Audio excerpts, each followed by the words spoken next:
Hey, how's it going, everybody? I'm Tim, and I'm Nick. And we're the Cantu Bros, and we're going to do our E3 predictions for coming up this next week, actually. It's actually really fucking crazy that we're already at E3. I know, right? Like last year, it's already crazy, because last year I went to E3, too. See, that's amazing. I wanted to go so bad. And it sucks, because they announced so much cool shit last year. But, I couldn't make it. I was getting out of the army. And I can't go this year, unfortunately, so we're just going to have to speculate and give our best guesses as to what's going to happen. Although, what's funny about this particular year is I don't know how much they can really show us it's going to be a surprise, at least for me personally. Right, yeah. But I know they're going to show off a lot of good shit, if that makes sense. A lot of cool stuff, just not that many surprises. Well, recently in GameStop, actually, they just accidentally got showed. Well, GameStop screws up a lot, but recently they screwed up and they accidentally showed a list of things of 21 unannounced Nintendo Switch titles coming. Yeah. So I'm like, well, there's 21 games coming. I wonder what it's going to be. And this is why your stock always falls. And GameStop. yeah. So to get on this prediction thing started about E3 and everything, I think I'm going to start off with Square Enix in a little bit. Because I think after the whole GameStop thing that's going on, I think one of those Nintendo Switch games is going to be the Secret of Mana collection. Honestly, I feel like that's already kind of a given, definitely. Because, I mean, let's be real. They've been kind of hinting at there being a Secret of Mana, collection for at least 6 months or so now. So I think it'd be very weird for them not to have a Secret of Mana collection, especially because they did the whole remake of Secret of Mana 2, Secret of Setsu 2. 2 and 1, actually. Yeah, and that's right, because it was Adventure Mana on the phones and everything. I think it'd just be weird now for them not to do some sort of bundle with the 2 in there. Mm-hmm. Not even the remake. Maybe it's a remake of Seikiden 3 itself. That'd be Secret of Mana cool. 2, finally. Honestly, at that point, it's like the game has been translated, fan translated for over 20 years. Oh, yeah. I mean, let's just be real. If you're not going to... Even if you don't want to do a full remake, they've got the ROM files, and Nintendo hasn't exactly shied away from using ROM footage. Oh no, they did it with Earthbound Zero. Right, so it's not that out of the realm of impossibility for them to just take that, port it on there, and that's it. Use the fan translation. But it is Square Enix, so they'll probably want to remake the whole damn thing, and then it won't come out for another 6 or 7 years. But and my own whole thing is because of how many things it comes in. I hope that they announce a Gaia collection as well. Square Enix does. Does Square Enix own? Square Enix or Enix did. So Square Enix technically, from what I'm aware of, own Illusion of Gaia, Soul Blazer, and all them other stuff. Yeah. Because it is Enix. And we've talked about on this channel before how big of fans we are of the Gaia series. So it's not. And a tinfoil hat real quick, and if they do show that, I'm guarantee you that the frickin' Master is going to be in Smash Brothers. If that is the case and they bring them back, the Master or somebody from Illusion of Gaia is showing up in there. I want that to happen because ActRaiser is literally one of my favorite Super Nintendo games of all time, but I just don't see it being that marketable of a character. As much as I hate saying that. There's a lot of people who like ActRaiser besides us. I mean, that's true. I don't know. I'm still going to be on the camp of there's no way in hell the Master will be in there, but if he is, I'll be genuinely happy. I won't be upset by that. So, now, in terms of a Gaia collection, the thing with Square Enix, obviously the thing I'm most excited about is Final Fantasy VII Remake. Oh, yeah. We've already seen a trailer for that. They said there's going to be more at E3. So that's what I meant earlier about there being, for me personally, not that many surprises, but we're going to see cool shit. We're going to get to see the extended trailer of that. Now, my prediction for E3, really the biggest one that I've got is what they're going to show off. I think in this next trailer, we're going to get Tifa.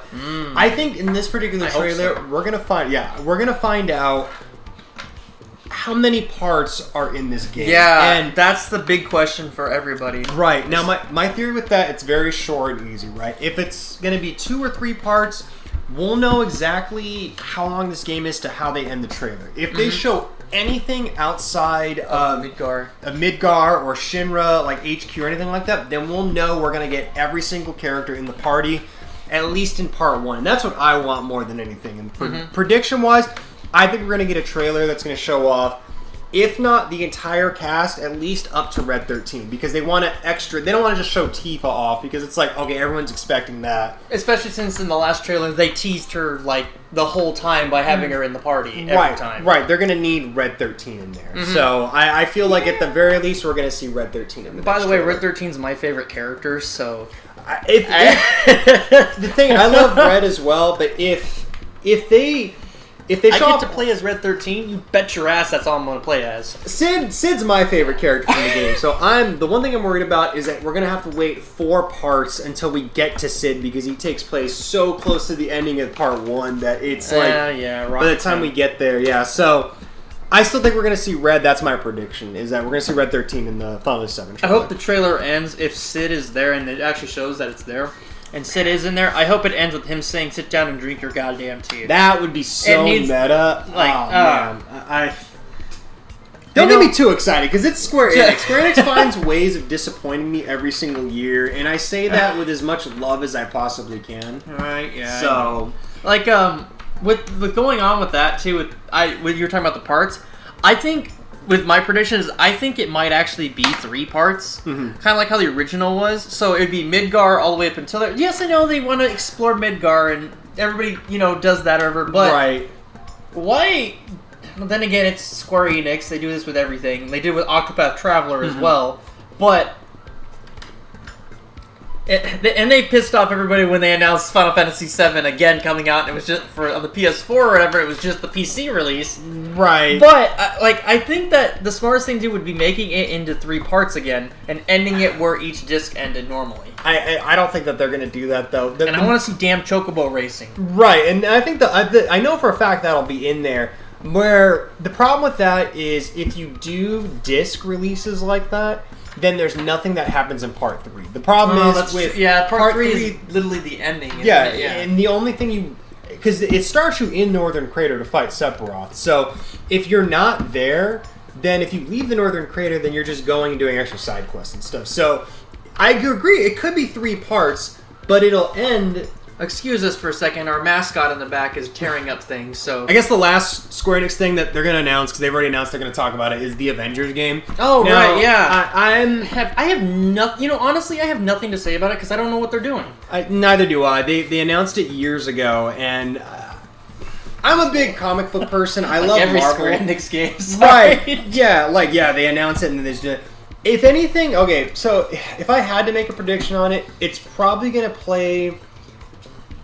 A lot of people are banking that it's going to be like a live services game. I don't think they're going to do that just because Square doesn't really do live services games. The most they did with that was like with Hitman, and Hitman was like an episodic thing. They're big on episodic type stuff. Live services, it's like a like Destiny game? And Fortnite and stuff like that. Like games as a service.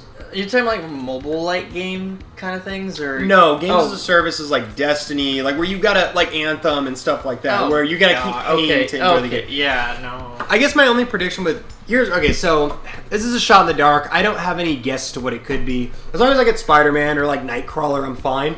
But my guess, the only thing I can really say with that is it's probably going to be episodic, and it's probably going to be something where it's just your Captain America, your Iron Man, your Hulk. Stuff like the that. The original Avengers. Right, the main ones, and it's probably going to be episodic. Like, I know there's not much I could say, but like it'll probably play like the new Tomb Raider game, where it's action-based, like a single-player, like episodic thing. That's kind of lame. That's the only thing I could think of that they would do with it. I can't see them doing the only thing I actually see, honestly, is Ultimate Alliance, but we already have that coming out, so it's like, well, what the hell is it going to look like? Right, and Square has never really made games like that, so I don't It was only Capcom that made games like that, so... Right, so I don't see them doing anything along those lines. So, let's see. Moving on, so the next topic we want to talk about is the Microsoft topic. Microsoft. There's quite a bit to talk about, because Microsoft, honestly, last year killed it at E3, and that's one of the reasons why I feel like Sony isn't going to be here. Yeah. Because Sony's E3 press conference last year, if you didn't see that, it was so cringy. Oh my gosh. And so bad. Like, I remember... honestly, I think... Sony's was a little better than Square Enix's press conference, because I was there last year. Yeah, Square Enix press conference, they showed 3 games, and it was nobody cared about them at all. Yeah, The Quiet Man. The Quiet Man. Their big one. Yeah, The Quiet Man, Just Cause 3, and I think it was Tomb Raider, and that was it. And they showed nothing else, and it was like, well, thanks, Square Enix, you wasted our time for 20 minutes. Right, and that's why, like... Oh, and sorry, Kingdom Hearts 3. Yeah, no, okay. That was the only thing that was good. But they showed it in the Microsoft presentation, so... Once again, it just shows you how awesome Microsoft was last year. Microsoft killed it last year, and I think they're going to do it again this year, because last year you had the Devil May Cry trailer, which, holy shit, Devil Trigger, great fucking song. Like, I mean, that's... amazing. When I saw that trailer, and then Microsoft just kept coming out with hit after hit. They had the Kingdom Hearts trailer, everything. And this year they're saying they're going to have 20 titles of new games that we haven't heard about yet. And you know, to go off on that a little bit, what if 20 of them are also Switch too? I could be. Because of the 21 Switch games. I bet you one of them, which I'm going to go into now, is probably a remaster of Banjo 1 and 2. Mm-hmm.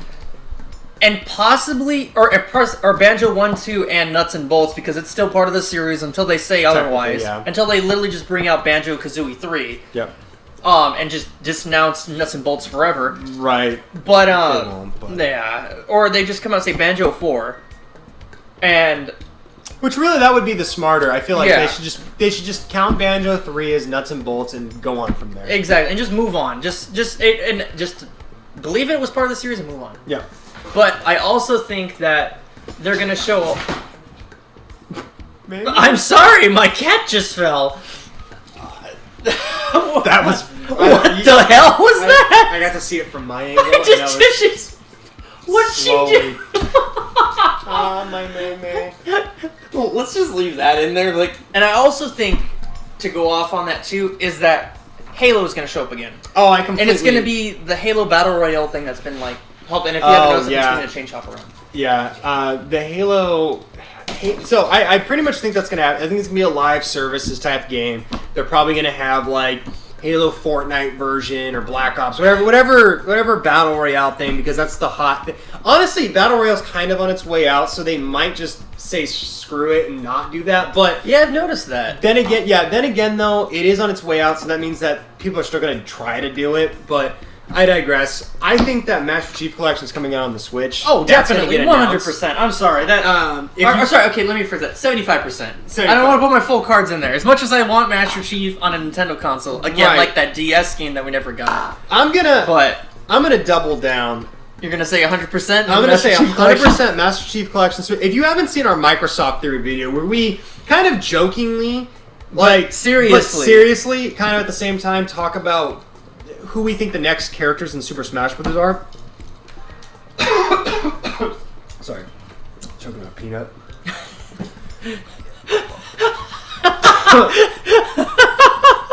And our camera lady in the back is fall down dying. We were partially joking about that in a previous video, but honestly, I feel like with how good of relations Microsoft and Nintendo have, realistically looking at it, what better way to reinvigorate the franchise than to cross over with Nintendo? And the best way would be cross-promotion. So, if you have the Master Chief... it's just extra money that Microsoft could be making. Yeah, okay, they might have to pay some sort of licensing fee, but I feel like Nintendo would pay that more so than anything.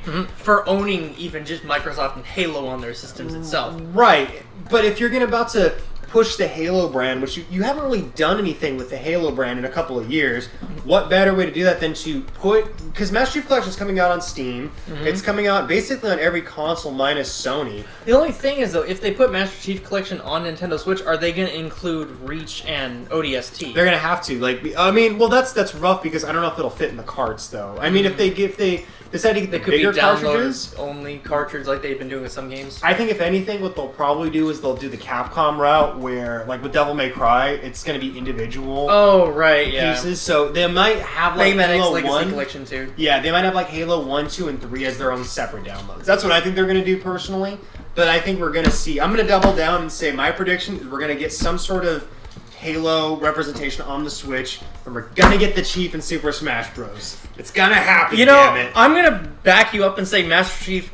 From what we're talking in the video, it just seems way too obvious that we're gonna get Banjo-Kazooie in something, especially with the recent things and everything like that, the statues that are gonna be announced, the new design of Banjo they're teasing. Yep. If Banjo's he's coming back, and also I just want to point out, I think the first 4 figure of Banjo-Kazooie looks fucking horrible. It looks disgusting as hell. Every angle I've seen of the picture, it just looks gaudy. It is a prototype from what I've seen. I don't think we've seen the whole thing yet, but from the prototype, it looks bad. Right. I'm not a huge fan. I hope that when they show off the real version of it, it doesn't look as it looked, because it does not look good right now, and I will not spend. Oh god, it's not even nuts. It looks like it's a cross between the two. That's what, and his eyes off to the side. It just looks really wonky to me. Maybe it's the angle it's at. I don't know. Maybe.